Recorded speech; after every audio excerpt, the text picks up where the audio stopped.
trop à l'écoute de ce qui se passe autour de moi. Tous ces états de conscience, nous les traversons journellement. À la personne, cette vaste catégorie dans laquelle on nous a classés sur le plan administratif. Mais j'ose dire que la sophrologie, c'est beaucoup plus que ça. Quelle que soit sa tendance. Aujourd'hui, c'est un psychiatre, Philippe Antoine. Voilà. On continue notre sophrotour avec la Suisse Pichedeau.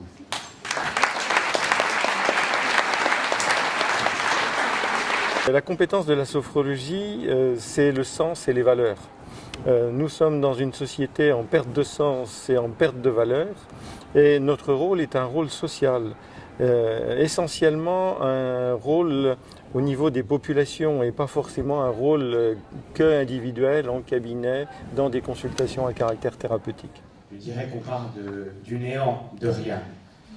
C'est-à-dire qu'il y a quelques sophrologues installés à Cayenne, souvent ce qu'on appelle des métros ou des expats qui sont là pour 3 ou 5 ans, et c'est tout. Et du coup, avec rien, on peut faire de tout, quoi. Absolument. C'est souvent quand il n'y a rien et que tout doit... La France, c'est quand même le pays où elle a été introduite au tout début et où elle s'est énormément développée. Puisque dès le départ, dès que Caicedo a créé la sophrologie, des chirurgiens dentistes, des médecins, des psychanalystes, des psychiatres ont été enthousiasmés par la méthode. Le métier en tant que tel, il existe parce qu'il est inscrit au répertoire des métiers, il existe depuis à peine 3 ans. Donc il faut effectivement le faire exister, c'est-à-dire faire en sorte que des personnes qui se forment à ce métier, qui n'ont pas de compétences associées, puissent en vivre.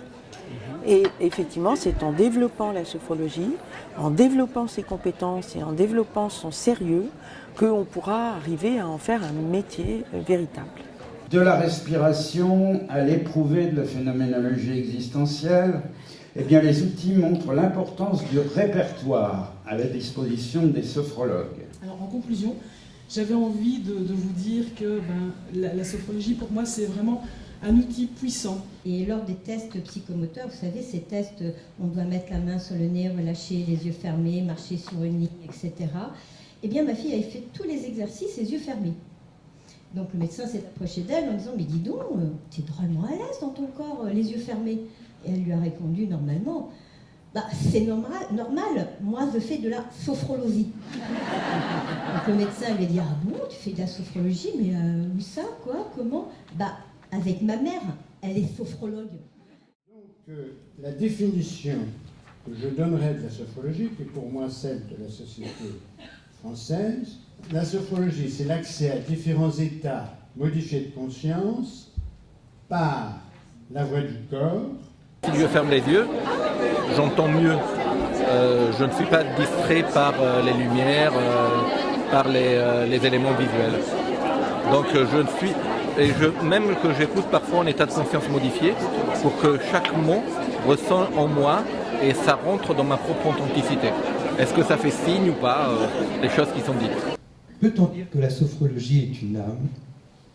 Peut-on dire qu'elle a un ce sans quoi la sophrologie ne serait pas la sophrologie?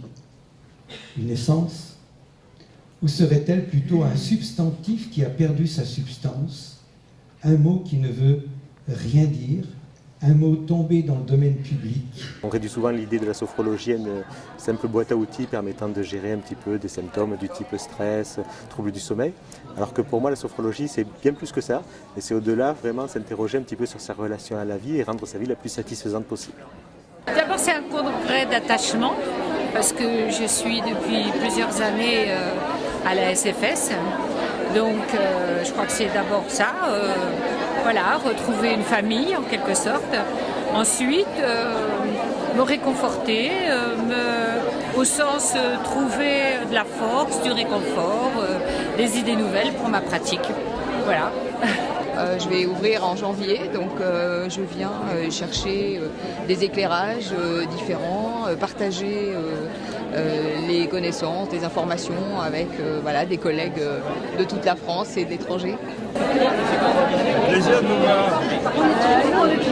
on est en formation, nous. Donc ce qui était intéressant, c'était de voir un petit peu des sophrologues installés, de comprendre les problématiques auxquelles ils s'exposaient aujourd'hui dans leur activité, là où le métier allait et dans quelle direction ça partait, etc. C'était pour bien comprendre l'écosystème du sophrologue aujourd'hui, essentiellement. Je dis souvent que au niveau de l'école, la première des valeurs, c'est les élèves. Et que chaque élève qui passe, c'est une vie, une conscience, c'est quelque chose qui nous ébranle et qui nous amène à nous poser des questions sur la manière dont nous-mêmes évoluer. On a de plus en plus de demandes, à la fois du public qui cherche un sophrologue, et à la fois de personnes qui souhaitent se former au métier de sophrologue. En fait, le métier de sophrologue demande souvent bien plus de compétences qu'on ne le pense au départ. Donc il faut être très rationnel dans le choix de sa formation et sur sa durée, le nombre de journées qu'elle comporte. C'est vraiment se fixer cet objectif, se nourrir le plus possible d'une formation de qualité pour pouvoir ensuite donner le meilleur de soi-même et les compétences que l'on aura acquises. C'est un métier généraliste qui n'empêche pas de se spécialiser dans certains domaines, mais un sophrologue doit rester en connexion avec la méthode générale de la sophrologie et il ne doit pas devenir un distributeur de recettes magiques pour tel ou tel domaine, avec des protocoles stéréotypés. En fait, la spécialisation, elle est intéressante parce qu'elle nous permet à nous de faire des recherches et par exemple dans le domaine des acouphènes, d'attester de l'efficacité de la sophrologie. Par contre, tous les sophrologues qui vont travailler et qui vont recevoir des acouphéniques, c'est pas pour autant qu'ils ne recevront pas quelques jours après ou quelques heures après des gens pour des problèmes de tabac, des gens pour des problèmes de dépression ou des sportifs qui désirent s'entraîner. Parce que la vie est un cadeau de l'univers et que de ce fait, nous avons une dette envers cette vie qui nous anime, celle de la faire exister positivement, intensément,